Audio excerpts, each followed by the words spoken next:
Epidemiology from Royal Veterinary College, and it feels great if I could help you with my knowledge for cracking IELTS. So without wasting much time, let's start.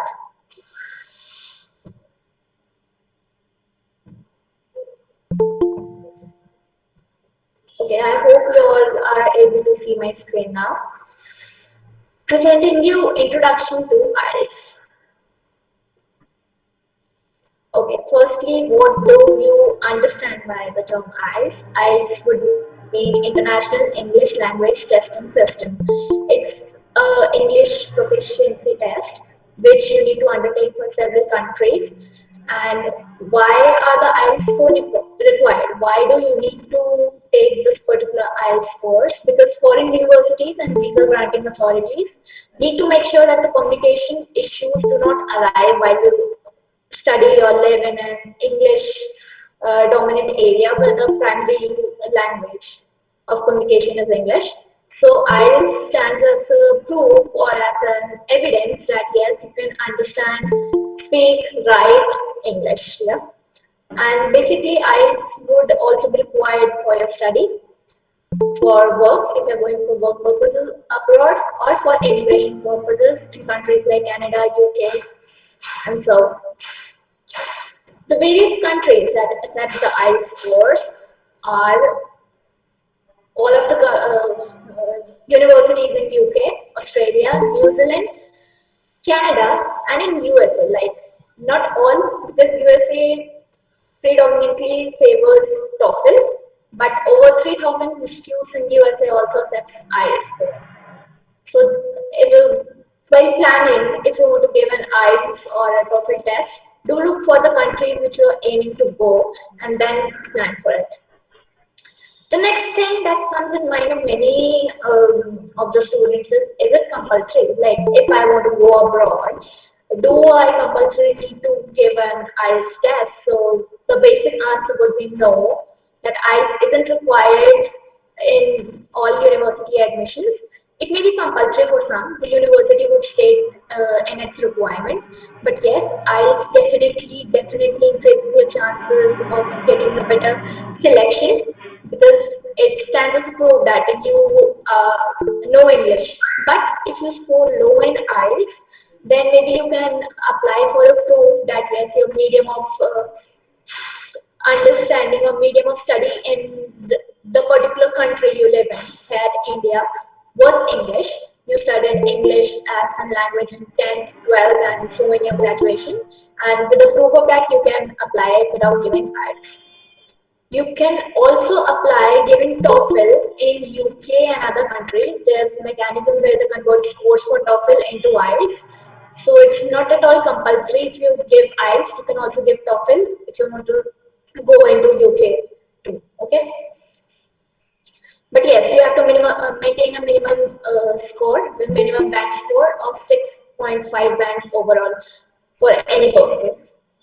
The test fee, coming straight to the point, you need to shell out 14,000 Indian rupees for registration, and this rule has been revised from 1st April 2020. So yes, while you're filling up the form, you are giving a big amount of money. This is more approx 20 to 25,000 for TOEFL and GRE. That's more for GRE, and it's less for IELTS. In this table, I basically summarized details about IELTS, full form, the official website. You can visit on to the official website www.ielts.org, and then it has several sections, all your doubts, all about the examinations, all FAQs, all study books, all tests you can find on this site. This is popular, as I have already told, that this is popular for students studying in Australia, New Zealand, and UK, also accepted by Canada, USA, conducted by two bodies, by British Council and IDP, and the test remains same for both.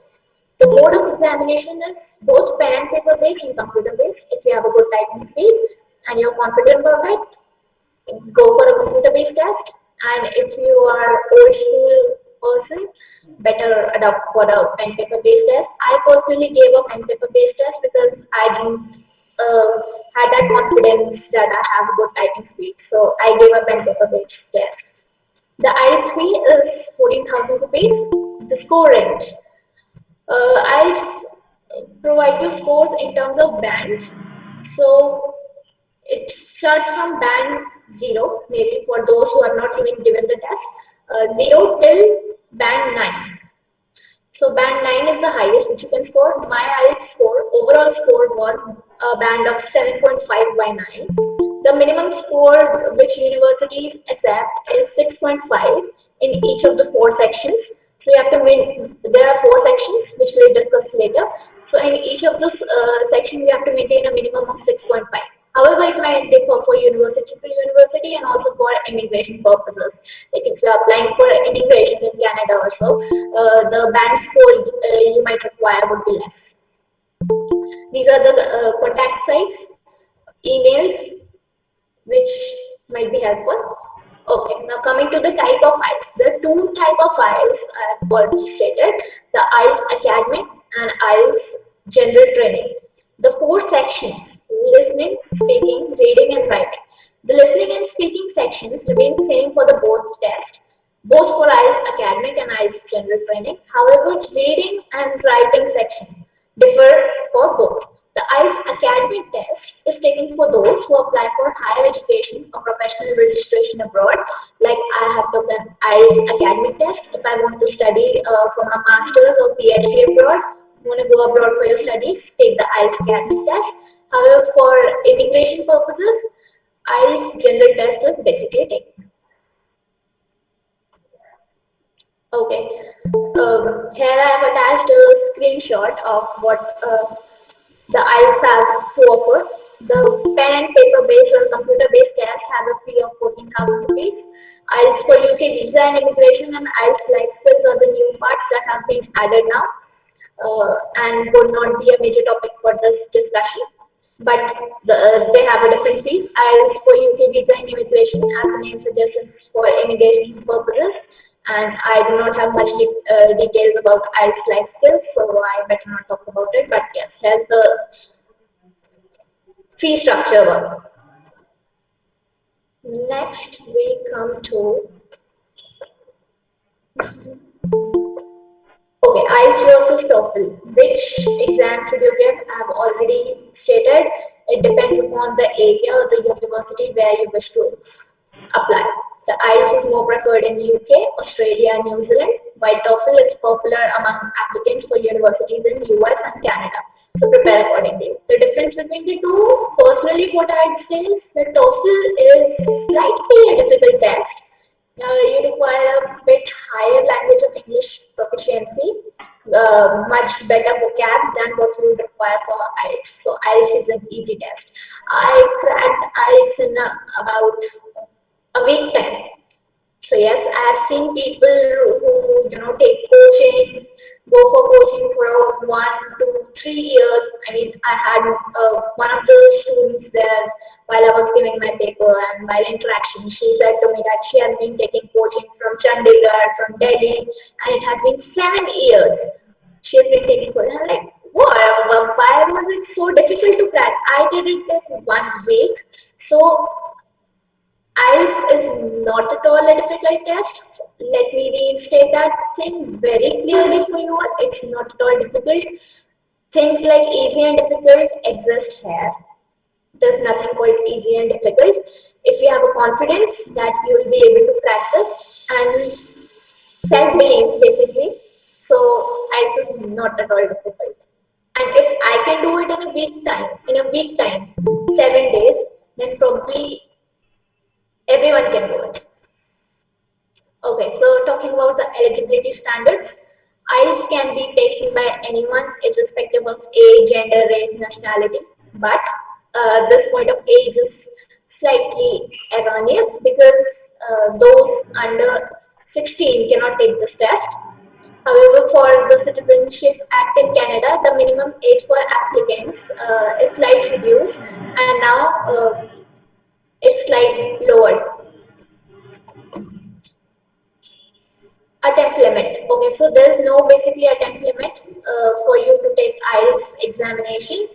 You can give number of attempts till the time you achieve your target scores or the dream scores, band scores which you want. But every time you need to pay a fee, so it's better you crack it in one go. Who conducts IELTS? So IELTS is jointly owned by the British Council and the IDP Australia, and there is no difference between the level of test, the type of test, the scoring between both of two, so you can apply for any of it. There should be no confusion whether I should apply for IDP or the one in British Council. They're both the same. Okay, now looking at the paper pattern, I've already told you there have been four sections. Now let's discuss all those four sections in much detail. This is the general overview of what you'll expect from an IELTS examination. I told you IELTS listening and speaking section remain same for IELTS academic and IELTS general. However, the reading and writing differ for both. So in listening, you have four sections, approximately 40 items and 30 minutes to complete that test. Time management, I think, is basically an important factor which you should look on while attempting the test. Because while, the first time I was giving a mock test, I was preparing a mock test for my own self, I was running short on time. And time is one key, there's no negative marking to tell all of you. So you must attend or hit all of the questions wherever possible. But yes, in order for them to get correct, you need to manage time so that at last maybe you can revise it. You can't revise obviously in this listening or speaking section, but in reading and writing section, obviously if you save some time, that will be helpful for you. Academic reading, there are three sections, 40 items in 60 minutes. Writing task has two writing tasks. One might be a graph or a pie chart, and second might be an essay. So the combined is 60 minutes. Speaking, I would differ to what has been written here. Speaking may take up to half an hour or maybe 45 minutes. My speaking time, the interview I gave was extended to about 30 minutes. It depends upon like your interviewer, how he finds your speaking skills to be, or is he impressed at the first go or not. Caution, you do not need so many idioms or have a vocabulary like Dr. Shashi Tharoor to pass your speaking uh, to pass your speaking test. A basic knowledge of English would be fine. Yes, having a good vocabulary or maybe a good usage of words would be a cherry on the cake and give you a slight nice band score, but it's not at all necessary to use heavy words. Total test time would vary for 3 hours to something, depending upon what time the interviewer takes you for speaking. Coming on to the listening section. The listening section has four sections, which 10 questions each. There may be a monologue, there may be a dialogue, there may be two or three, four persons talking, there may be a direction, so it differs. Like you'll get more hands-on to it while you give many of the mock tests or practice them through some of the books. So it's not difficult. Like preparing for listening section, what I would personally suggest is if you listen to English songs, if you refer to English, maybe BBC, comedy websites, any website, maybe take Netflix and chill, and you're good with listening. There's no hard, fast languages like Hoi and this which you would not understand. The speed by which they speak in the listening is quite normal to what I am speaking right now. So if you are getting me, you'll obviously get to what those listening people will tell you, the command. So there is no hardcore preparation. Yes, the only preparation you require would be on time management because you do not get a second chance to get back to your answers. You'll have a headset in a pen paper based test or a computer based test. You'll have a headset and there'll be recording on. You'll have a paper with questions in it. I'm talking about now on the pen paper based test. You have paper with questions on it. The monologue or the dialogue will keep on playing, and then on basis of it, you have to write your answers simultaneously. There's no extra time provided to you. Yeah. So, what I suggest, you pre-read the question. You are given time to pre-read the question. You pre-read all those questions. You need to know which part or which lines to focus to, and then while you listen, you emphasize more on those dots. Coming to the next section, that's the writing section. It consists of two tasks, task 1 and 2, and then there's a word limit. For the task 1, it at least should be 150 words, and task 2 should be around 250 words. Task 2 contributes twice as much marks to task 1. So better focus on writing skills and writing on task 2. What I did as a mistake for my personal thing was I did not emphasize much on writing since I had only a week time and I didn't know anything about IELTS. I didn't know what the paper pattern is. I didn't know how to crack it. I had no books. So I just ignored writing because I knew somewhere in the background I had been writing essays, I had been writing stuff, and it isn't difficult. So I would crack it. But the minimum score in all the four sections I got was in writing, that was 6.5 band by 9. And in listening, I scored an 8.5 band by 9. So, yes, I had a good listening skill, I would say. But yes, I would definitely advise you to go practice writing. Secondly, another disadvantage while you practice writing is that you have no one to check to. I mean, you get answers for the listening. You can have a self-assessment for what you speak, for what you read, but you cannot assess yourself while writing. There's no particular assessment. So I think the more you write, the more you develop on your writing skills, the more band you will be able to score. Next is the reading, much like what you did in CBSE class 12 for those in India studying from having a CBSE board. So they give you a paragraph and based on it there are questions. There are multiple choice questions and identifying whether the statement is true, false, or the information is not provided. Yeah. Are the views matching information, matching headings? You have been given 5 paragraphs and then there are 5 to 7 options and then you have been asked to match the headings to all these paragraphs, like what these paragraphs are. So you must be good at summary making, I mean taking the extract out of what you have been given, which I hope everybody is. And then the next part is speaking. Speaking, the three sections of listening, reading, and writing are basically done on one day, and speaking task is conducted on another day. So you have a choice 1 week before or 1 week after your written test for taking your speaking slot. An IDP or British Council certified interviewer will be there in front of you and he'll be asking you questions. I had a Chinese interviewer. They say that people belonging to these areas like China and all, they have slight, relaxed thing in English because they are not looking for hardcore English, irrespective of if I had a British interview. So, but I don't think that's true. You must be confident on what you speak. And particularly for the speaking section, one tip I would like to give you is that keep on talking unless the interviewer asks you to stop. Because what he wants to look in you is how much you can speak, the words we are using, do not repeat a word twice. And the fluency with which we are speaking, the vocabulary, the grammar, not the hardcore grammar, but yes, the one you speak in a regular tone, that would suffice. Like the way I am giving this presentation, I can fetch a band score of about 7.5. There's no parameters to judge like confidence, but that's innately reflected in your tone. Like if I'm not confident, I'd be like stammering or maybe they do not count the hand gestures, but these underconfidence things does get reflected while you speak. So have a cool stance, have a cool mind, and then attend the speaking section. The questions are not at all difficult, so you do not need to prepare hard for it.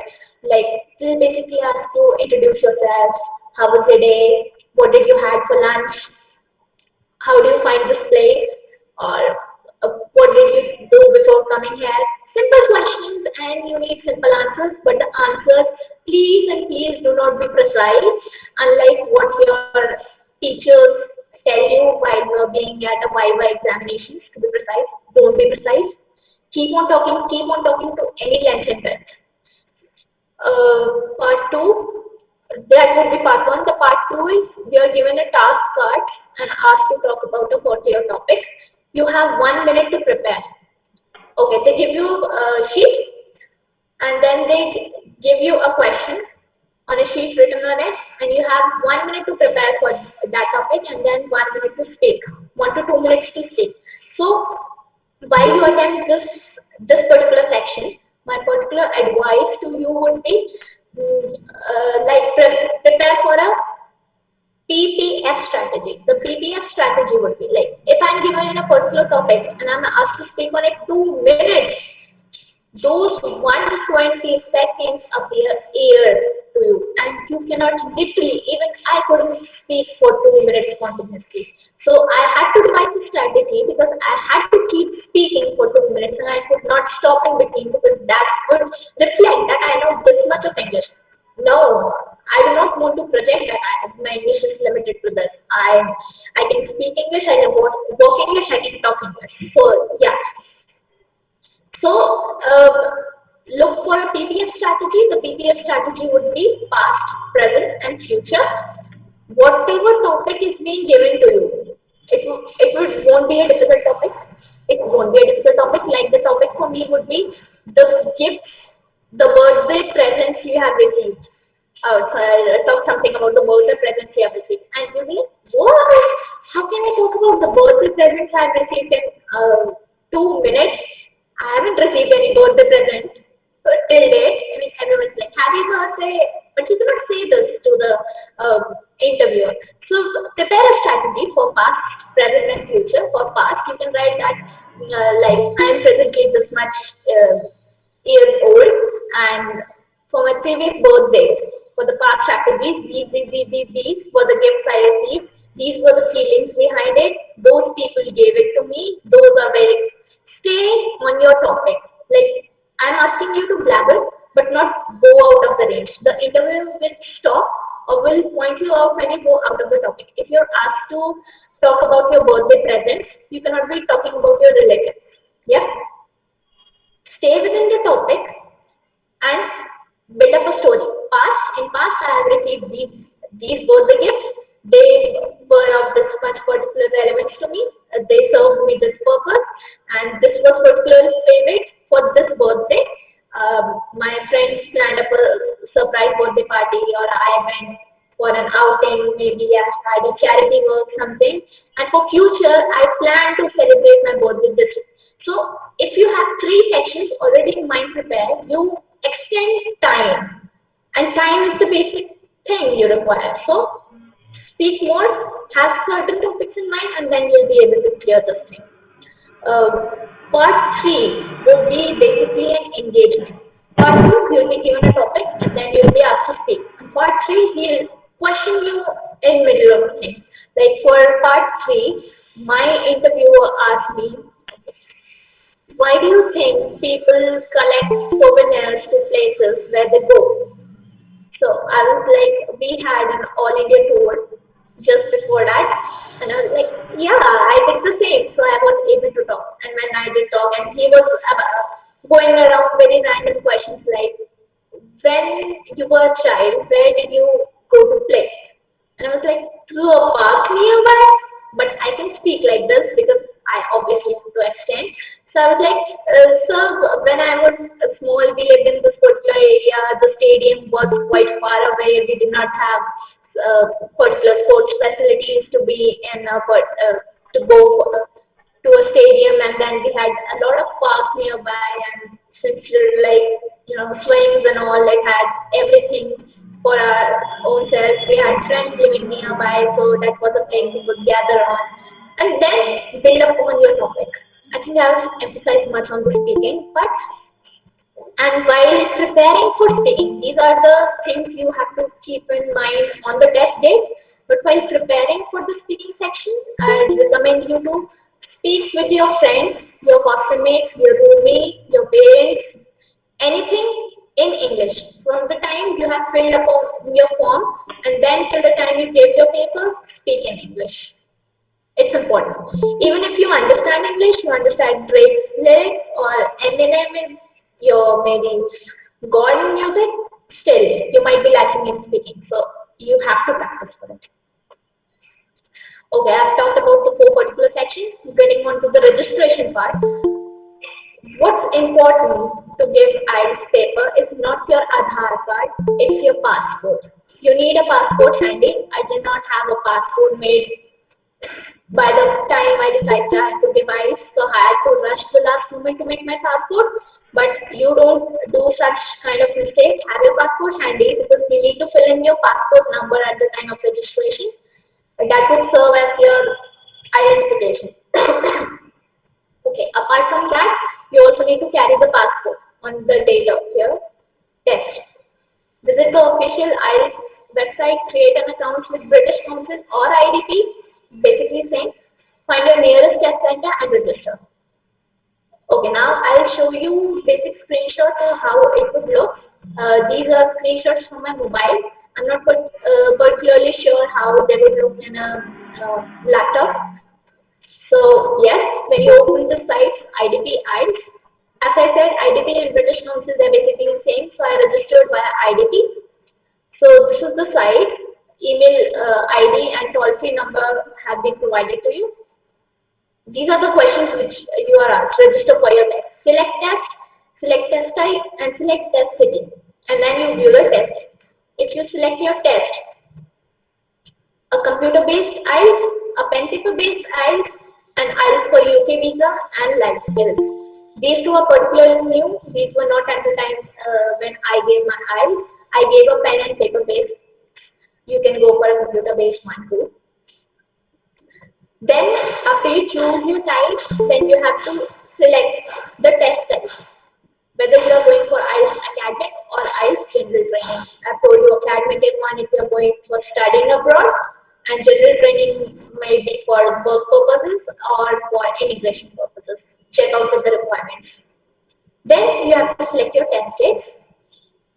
Select your test city. IELTS has numerous test cities. You will probably have a test city nearby your place. I think that won't be an issue.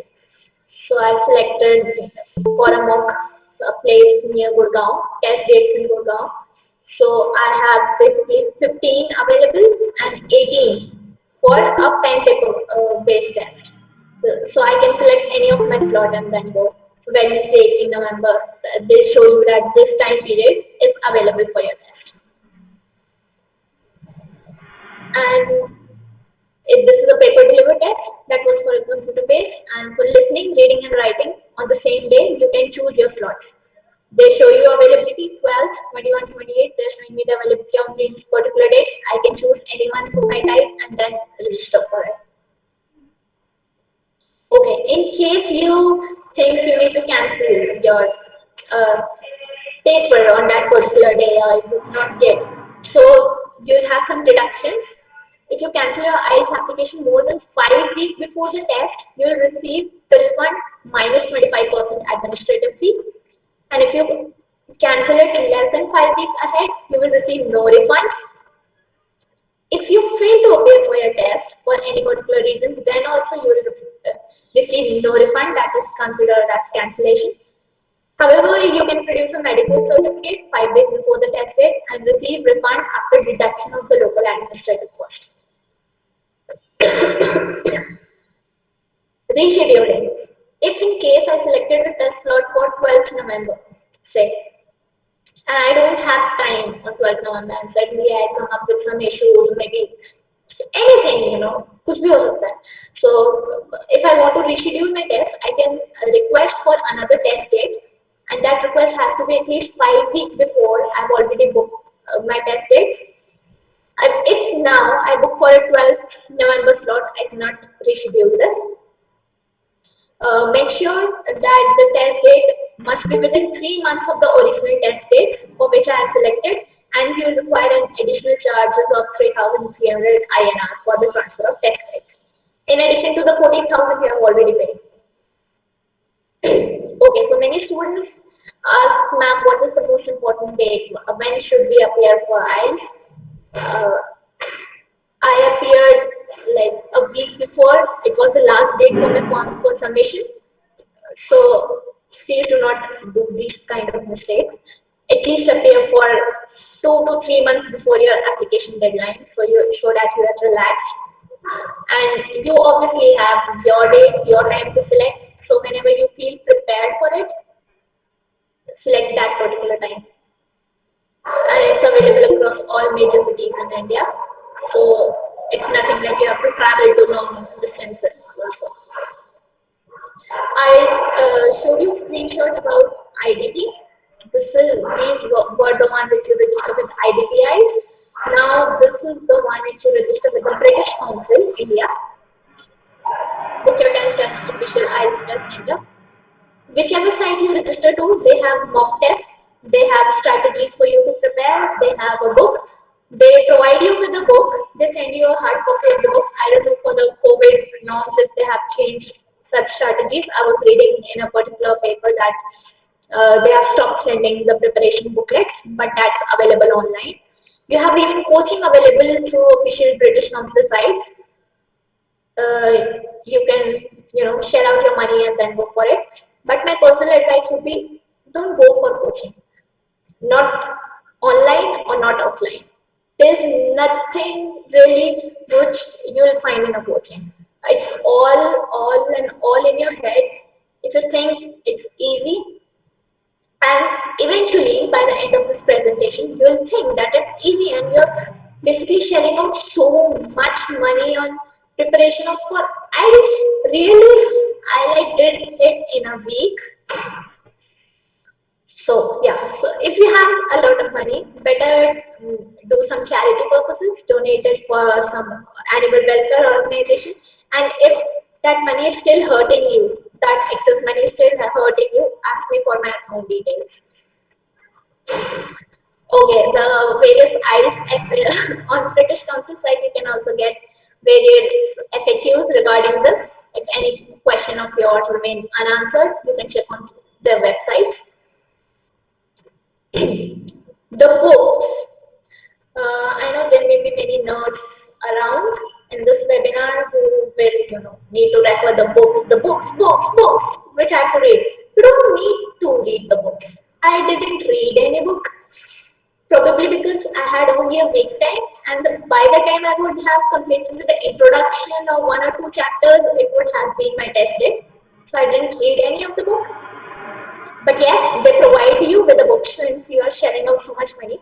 They give you a book, a physical book. This is the one you will officially receive, IELTS 12 Academic. If you are applying for a general test, then it would be IELTS General. They have a CD attached. So yes, play the CD for a listening test. They'll provide you with the answers.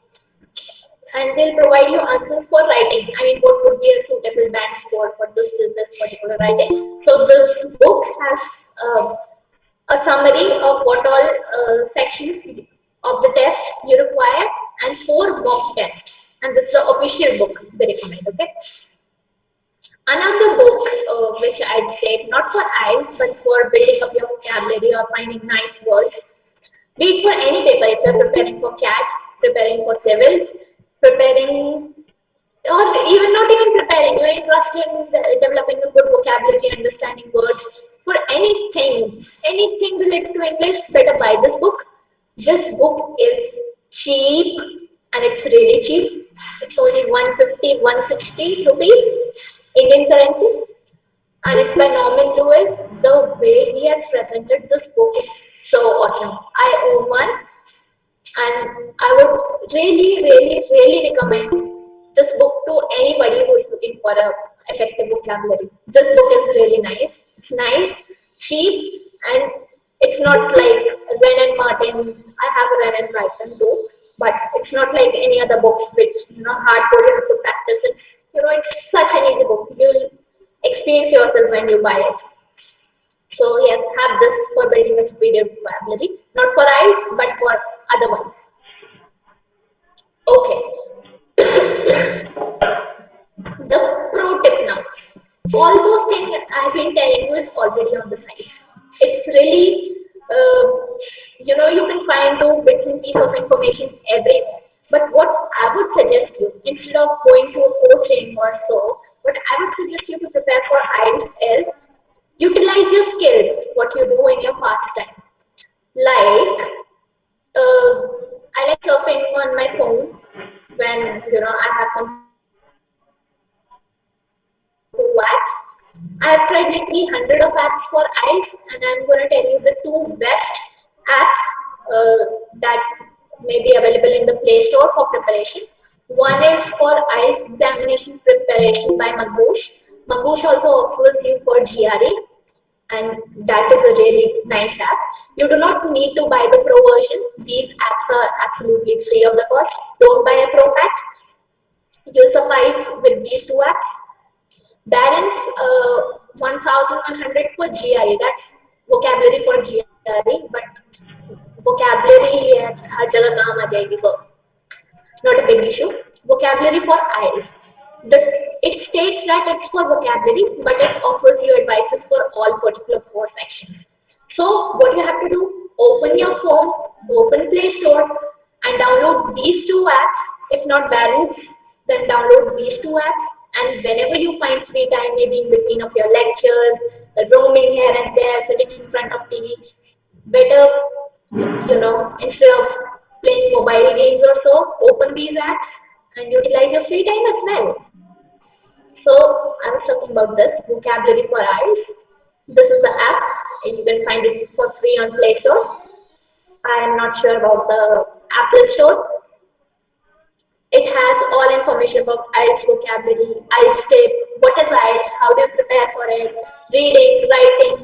This app was phenomenal. I mean, in between of the lectures, I used to just open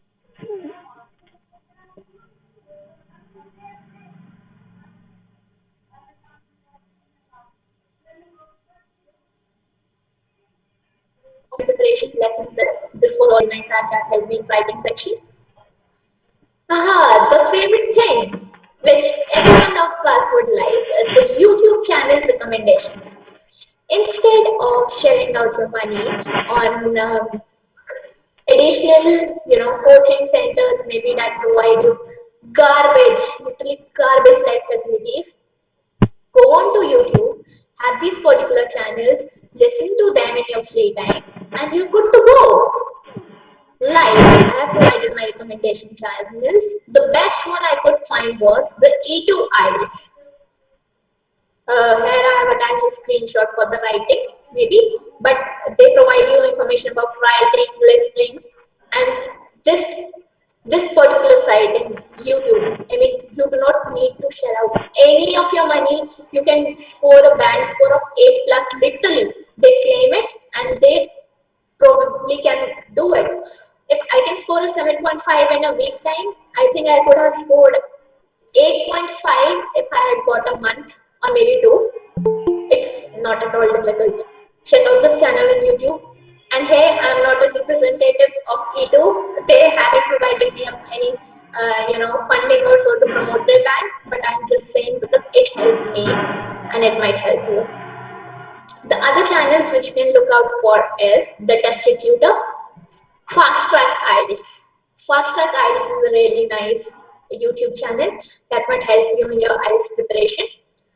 I did two things. I downloaded those two apps on my mobile for surfing things on the go, and while I was in the hostel, I had some free time, and I really wanted to go on YouTube, watch some nice dance, comedy, maybe something videos. I just logged on to these channels and supplemented my learning. So Fast Track IELTS is good, IELTS Advantage, Tricky IELTS, Type IELTS, and you get thousands. But my personal recommendation would be don't go on those channels, especially Indian channels that think that you have a zero level of English expertise. They'll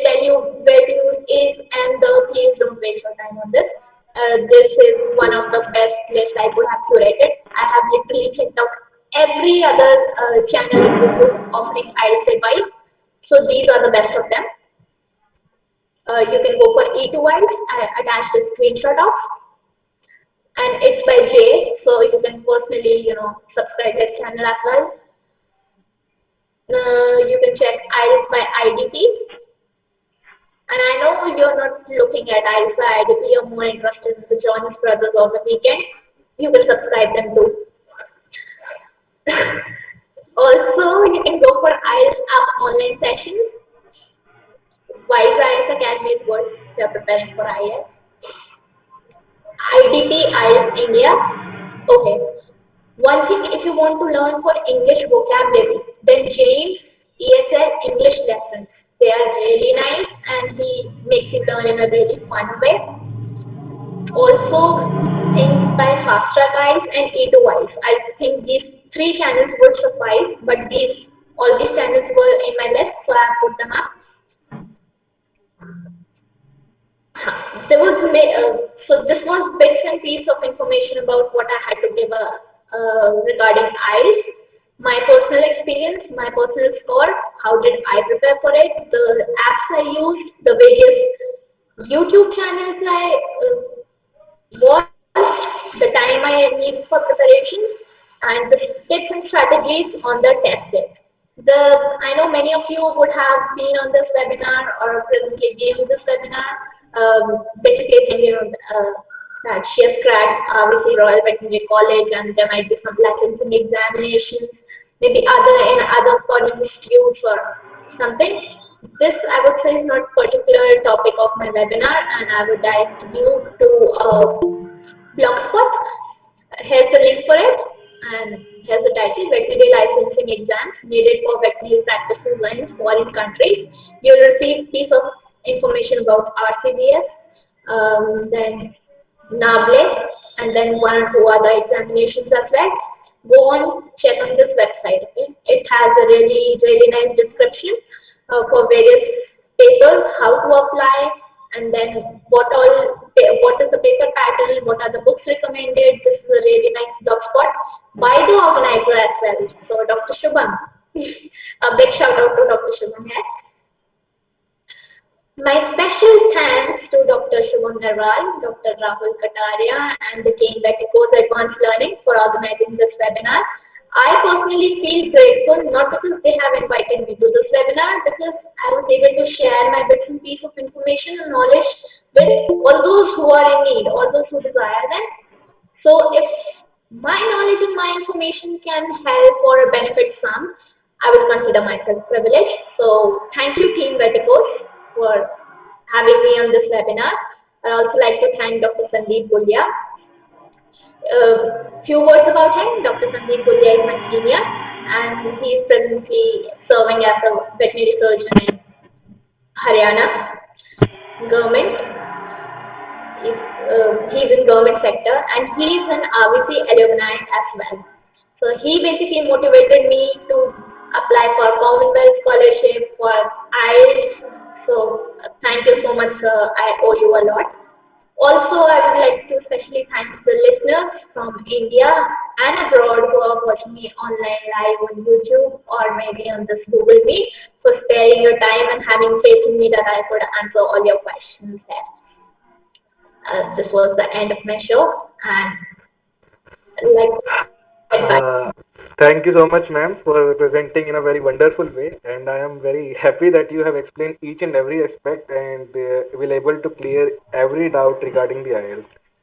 So, still, if some students or the participant is having any further doubts regarding IELTS, they can ask in the chat box, and I will deliver it to ma'am. You can write in the chat box.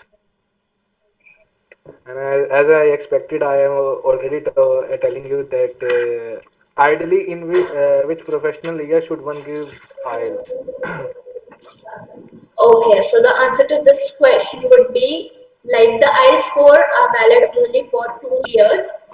If you give a test now, your score would be valid for 2 years. So probably plan in your final year, I would say, because that might help you for a PhD degree as well. Because master's program abroad are for 1 year, and then for another year, if you apply for a PhD, you do not need to reappear for your IELTS test that would appear for your PhD. So start preparing earlier, but try and give your IELTS test in fifth year if you have Okay. it. One more thing, here is the ma'am, that is PVG Sushma ma'am. She had cleared the naval exam, and we had conducted a webinar on the naval by the help of ma'am. And she has a message for you, so let it over to the ma'am. Sushma ma'am. Hi everyone. Sorry, it is good evening, and it's really early morning for me. Saturday morning. I got to work, so just congratulating Priyanka first. It was really informative and a very beautiful webinar. Thank you, I ma'am. think, oh, you're welcome. So I personally didn't give IELTS, but I gave my TOEFL and GRE. But I have trained, like I would say, not trained. It's a huge word, but I did help quite a people, at least three of them, to crack IELTS. So I will share my experience because I've given GRE. Yes, TOEFL and IELTS will be the easiest. You don't even have to think about it. And I am talking here in the perspective of how to crack IELTS in a single shot so that you will be qualified even for the NAVLE exams or whatever it is. So we are talking about bandwidth of 8.5 or 9. You might think this is impossible, but people, nothing is impossible, everything is possible. As she said, within a week she got 6.5, and if you take a 7.5. month, I'm sorry, 7.5, within a month you will crack at least 8.5. I know that they does need at least 7 for or 7.5 for some exams. The ECFVG has a qualification marks. I think NEB will allow you for zero point 0.5 bandwidth if you don't reach in a certain section. You have to just contact them, but I think AVMA won't allow you to do that. So when it comes to writing or registering for ECFPG, AVMA is a bit stricter than NEB. But I know people who actually thought about trying to get that because, of course, 14,000 is a lot of money. And correct me if I am saying anything wrong, Priyanka. So when I was giving, I think, or telling people to write IELTS, it was in 2014 and 2015. So when I was telling them to prepare, what my approach was, uh, they bought these books, as you said, the IELTS books. I Mm-hmm. mean, coaching is definitely not recommended. But not everyone is the same. Some people might need 3 to 4 attempts just for a bandwidth of 6.5. I know people like that. And I literally had to train them to get 6.5. She's now in Canada, finished her master's, working in a bank, so nothing is impossible. And don't judge anyone if they fail. Failing is fine, but you will see the success in some day. She gave it 4 times. Like, I'm not even kidding. She gave the exam 4 times. And there was this one guy. He is a big, like, he is in his 40s and he gave his IELTS just for ACFVG program. He got, I think, 8 band total, and within one attempt, he qualified for the ACFVG program. There was another girl who came here for PhD in US. In the single attempt, she cracked 8.5 bandwidth in IELTS. So this is what the people I personally know in 2015 and 2014. I'm not old, just long, a few years ago, okay? But I think the pattern will be still the same. And the English, I would say, just talk with your friends. And as she said, there's a lot of resources now than what we had in the past. For sure. Talk with your friends, talk with the parents. If they mock you, of course, friends are there to mock you, but take it as a challenge and talk more and annoy them as much as you can. So what helped me was talking with clients most of the time, like I was working, so that helped. And also parents, they are the best judges in the world. Even if they're illiterate, just talk in English, they'll feel so much happier that you are talking in English with them, even if they don't understand a word, because what you need is confidence. So when you talk with your parents, that will boost your confidence. And the other thing is, I don't know if you want to go online, just go in front of a mirror and try to talk. Not even a word will come out. I'm pretty sure the first time you'll try, you'll laugh at yourself and you'll be like, you're a jerk. For sure. That always happens, but yeah, keep a timer for 2 minutes because you have to talk. You can talk until 3 minutes. No one is going to stop you because it's just you are preparing for it. And I would say not everything you speak should be a true uh, scenario. So if you don't get any birthday presents, for instance, just make up a story, like cook a story, make a movie out of it, and tell that, oh, I got a Mercedes Benz as a gift. Who's gonna care? No one's gonna care. So that is something that I would recommend.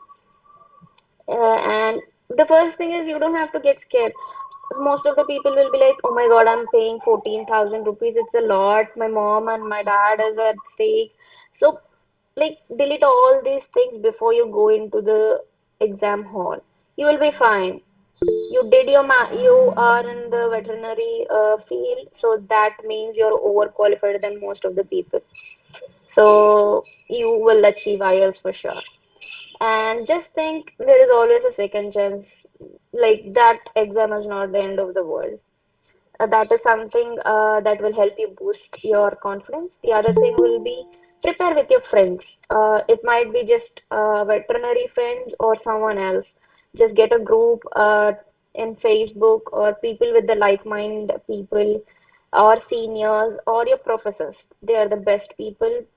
And if you don't have money to buy these books or online resources, go talk to your librarian.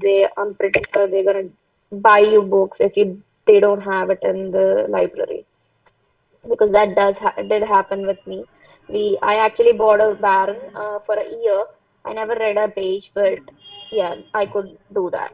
But people will mock you, professors will mock you, but that will not be the end of the world. Okay, and some people will think, oh, I don't know what English is. That is not correct. If you're passing anatomy, physiology in the first year, it means you know English. And the other thing I would say is, yes, you can see Netflix videos. What helped me personally, I thought is good for both TOEFL and IELTS would be watching cartoon movies without subtitles, like Disney movies or children movies, because they have excellent vocabulary. We think, oh, it's just a general English. No, it's general English plus excellent vocabulary that you will never find in any books. So it's more like American English, I would say. It's not British English when it comes to movies, because Disney is like from USA, but I'm pretty sure they have these beautiful vocabulary words that you cannot catch when they're speaking without the subtitles. But if you can't catch it, go back and see it again. So I prepared for IELTS, TOEFL for a month, I don't know. And all I did was watch these Disney movies because I am a fan of Pixar and Disney and that Marvel kind of movies. It might sound funny, but yes. And the other thing I would say is, I think that is it. And Priyanka really covered a lot. And yes, do you have any questions for Priyanka? Go ahead and ask. And if you have any questions for me, I can ask. I mean, I'll be here. Thank you so Thank much, you for ma'am, this for your opportunity. advice. So, ma'am just provided us with a lot of cheap tricks, and all you have to do is Netflix and chill. That's great, ma'am. So, as expected, one more question. Please tell us about the Commonwealth Scholarship. Okay, that was pretty expected for the Commonwealth scholarship. So I just told I was running late on deadlines and I was running errands, what to do, what not to do for the Commonwealth scholarship. So I did not dig much deep into site. I applied for the Commonwealth shared scholarship, for which I just had to apply directly to the Commonwealth CSC website. I did not have the need to apply for RBC separately, but I think for the Commonwealth Master's Scholarship, you need to apply. The Commonwealth offers scholarships for your master's program as well as for PhD. So there's no undergraduate scholarship. Master's program, you have a Commonwealth Shared Scholarship that is directly funded by UKDFD, and Commonwealth Master's Scholarship that is partly funded by Indian government too. I hope I'm not wrong because I don't know much about this master scholarship.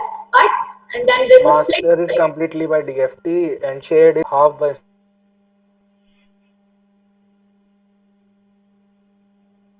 institution. yeah. Thank you so much, ma'am, for correcting me. And then you have PhD scholarships. So they basically ask you for a proficiency test, English proficiency test. You can give IELTS, you can give TOEFL, that is particularly fine. Or if you're studying in an A-level school, maybe in an Ivy League school in India, having a Cambridge curriculum or so, I don't think you have the need to apply for the IELTS test because I know one of my junior here, she was studying in an Ivy League school and now she has joined obviously at undergraduate level, so she didn't had the need to get English proficiency test. One more question is there, ma'am. Do you need to pay any extra expenses after your scholarship, or does it cover all the expenses? Like my Commonwealth Shared Scholarship, I have a fully funded scholarship. They provide you with a monthly stipend of £13,000, British pounds, and since you know there's a much currency difference between Indian rupees and the British pounds, so you can expect all your expenses being covered with your stipend. I did not personally had to Yeah, put in some money from my pocket. sure, ma'am. Ma'am, does Commonwealth scholars need to come back to India after their master's degree? Yes, that's a part of the contract. That's a part of contract when the CSC offers you scholarship. You take a written undertaking that the day your studies will end, you'll be provided by a return ticket from your university, and then have to travel back to your country. But then it's all up to you. That's the end of the contract period. Basically, they mean to specify, and then well, after the end of contract period, you can apply for a job there or maybe for PhD. You can travel back from India or you can apply while living in there. But after that particular term, CSA would not be responsible for sending you tickets or maybe for your stay there. But Okay, so this it is particular not part is the written in. compulsory thing. Matlab, you should not need to stay there for an year, for in your home country for an year or 2 years. Just you have to come and you can go back. Yeah, that depends upon where you're working with, which institution are you applying to. Okay. Uh, any other queries? How long is the duration for PG and PhD both together abroad, ma'am? That depends. PhD basically depends. I mean, that's minimum 4 years if you go for US. I think Sushma ma'am would be able to tell that more. I've heard that they take a minimum of 4 years in PhD. For PG, for the master's degree, abroad is just for 1 year. So when it comes to integrated PhD and masters, usually it is entirely depending on your research in US and also your advisor. Some advisors want you to get out of the lab within 4 years, that is 1 year of master and 3 years of PhD, which is a general rule. But what happens is sometimes the project itself is complicated and PhD does need three papers that that has to go into the dissertation. So unless you do a research that is worth of three individual papers, you cannot get your PhD. I know people who do PhD for 10 to 15 years, and that's not a joke. But it is entirely depending on the advice. If you get a bad advisor, good luck to you. Yeah. So for licensing exam, we are not. Sushma ma'am will give the answer. Yes, Sushma ma'am is here. The Dr. Hussain is asking.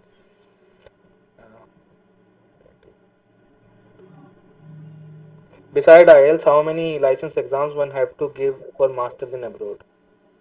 Masters, you don't have to give any license exams unless it is clinically based masters. Usually people really don't do any clinically based masters here. I would say it is more for PhD because if you want to kill someone or make a research or treat someone here in US, you have to get these license exams. So I think that answered your question. You really don't have to do any license exams here. For a non-clinical subject, you do not need to go for any additional tests apart from TOEFL or IELTS, and that is also, I don't think, absolute necessary, but yes, it's a cherry on the Yeah, cake. I think ma'am CV and SOP are the main things which are helping for the selection after the IELTS. Yes, because any foreign institute, unlike those in India, they invest upon you looking upon what you can give back to them in future. Like what is the scope of your research, and if they are investing you, they're basically asking you for something. They're not giving you something in free. So what you can provide to them, like for the Commonwealth Shared Scholarship or Commonwealth Scholarship, are basically based on various sustainable development goals. They ask you about the various development goals that you're going to fulfill. They ask you about your short-term and long-term goals.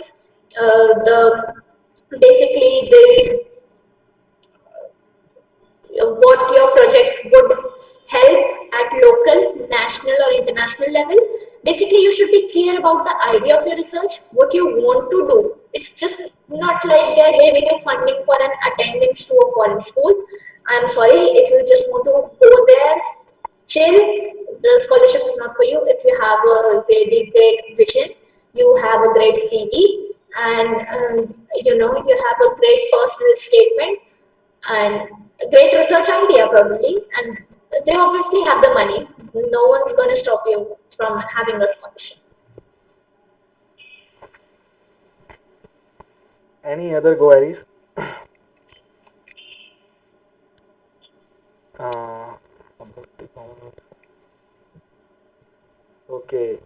So in the previous question, Dr. Damini has asked about that does one need to come back to India after their masters? So now she is asking that does the Commonwealth contract allow you to seek the job in the UK? Because as much as I have heard,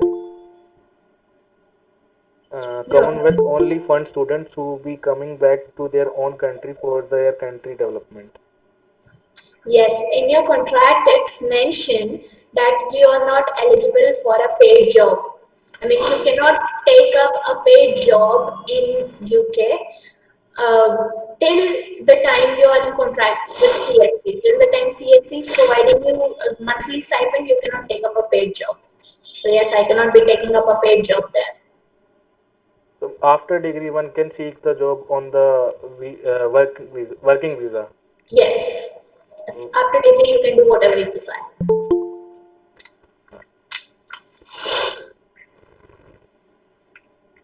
But then you have to come to India and go back, I think. Yeah, that depends. You can terminate your contract there as well in UK, Oh, okay. Okay. and then continue with things. But if things, go not the way you desire, you can just come back. It's 50,000 from a one-side flight, 50,000 Indian rupees. So shell out some money. एक साल तो free में पढ़ रहे हो. Come back to India and then go back there. Yes. Thank you so much, ma'am. Thank you, Shishma ma'am, for your guest presence. Oh, you're welcome. It was my pleasure. to have an opportunity to talk again. It's just because I didn't give IELTS, I just wanted to give you some inputs that yeah. Ma'am, Thank you thanks so for much, your Susma report ma'am. as yeah. Oh, Yes, you're sir. Okay. welcome. Carry on, sir. Yeah, thank you so much, Susma ma'am and Priyanka ma'am. Thank you so much, Team Vertigo. I mean, you guys are doing a commendable job helping your juniors, be it in the veterinary field or those others, helping achieve things, giving more information about various exams in India, abroad, various job opportunities. I am a part of your group on Telegram. I am not on Instagram or any other platform. So guys, I'm sorry I couldn't join you there. But yes, you guys are doing a commendable job and wish you all success. Thank you so much, Uh, ma'am. yeah, the students who are checking for the PPT, they can contact me or Rahul sir. We will send you the PPT. Yeah, we will send in the Telegram group. Okay. Thank Guys, do you. you have any other questions that I can answer? Yeah. Yes, ma'am. There's a question in the chat. I can say that why did you not pursue clinical subjects? I heard foreign universities do not give admission in clinical subjects.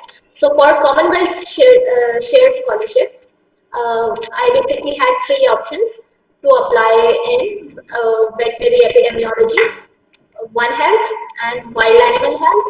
For Wild Animal Health, I couldn't apply because I'm a fresh graduate. You need a 2 year experience to apply for Wild Animal Health. For veterinary One Health, and I applied for both One Health and MSc Epidemiology. The result for One Health was taking a lot of time to come, and meanwhile, I got a call letter for MSc Epidemiology, so I took this one.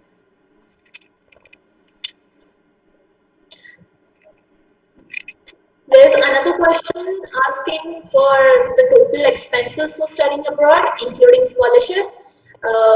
What I should tell you is my room rent, where I'll be staying in central London, Camden, is 85,000 Indian rupees per month without the bills, and without food, you have to cook your own food there. So obviously you have to spend on your food too. That's just your room rent. And I think the total expenditure without the scholarship you require for a year would be approximately 14 lakhs. Yeah, that would That be is the living expenses apart from the fees. hmm.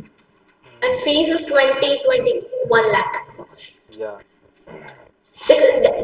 This sounds heavy because there's a lot of currency difference between pounds and Indian rupees.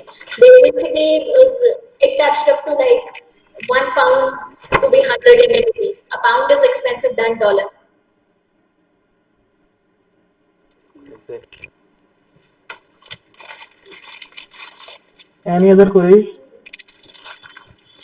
How is One Health concept perceived in Con- our country beneficial if we pursue it? Sorry, the voice was not clear. Can you repeat Uh, that again? yeah, I will repeat. Uh, how is One Health concept perceived in our country beneficial if we pursue it? See, I think the recent pandemic, COVID, has paved ways for masters in public health. Public health sector is on a boom after this pandemic. I mean, I thought before, like I applied in December when COVID was just one or two cases in China. People didn't know about it. They were basically confusing it with pneumonia or SARS. But I thought that I am applying in the wrong course. Epidemiology, who does epidemiology? In India, nobody pursues epidemiology there. But then you have an epidemic and it's a boom. Then everything now is concentrated on One Health, concentrated related to epidemics. Epidemiology is what? Study of epidemics. What I'm doing is that. I think I am in the greatest demand in this thing. The only thing nice COVID has done is emphasize on importance of One Health and epidemiology. And these two are the major subjects which seek, foreign student placement because cracking and licensing exams for a clinical subject is difficult. Bit difficult, but that's all again in your head and depends on your preparation level. For a non-clinical subject, many people aim for this thing, either by microbiology or One Health Public Health. So it has a lot of scope, do not doubt upon this.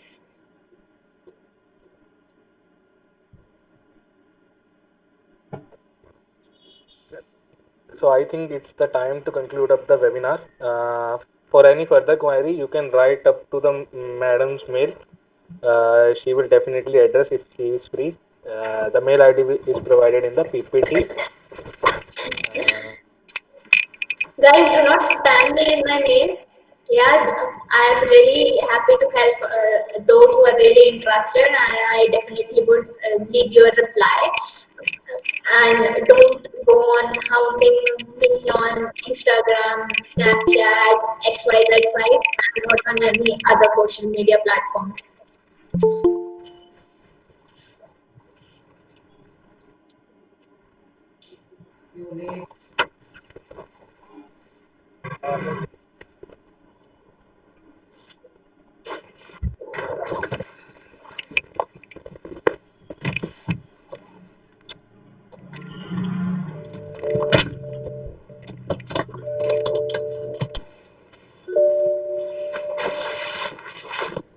Okay.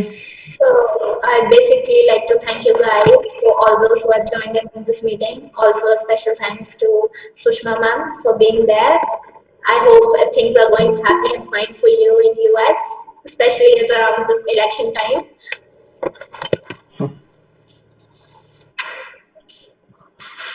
Okay, thank you so much everyone for joining the webinar. Thank you so much, Priyanka ma'am, again. Thank you, team. Okay, goodbye all. Have a nice day. Bye, ma'am. Thank you, ma'am. Thank you. Thank you, ma'am.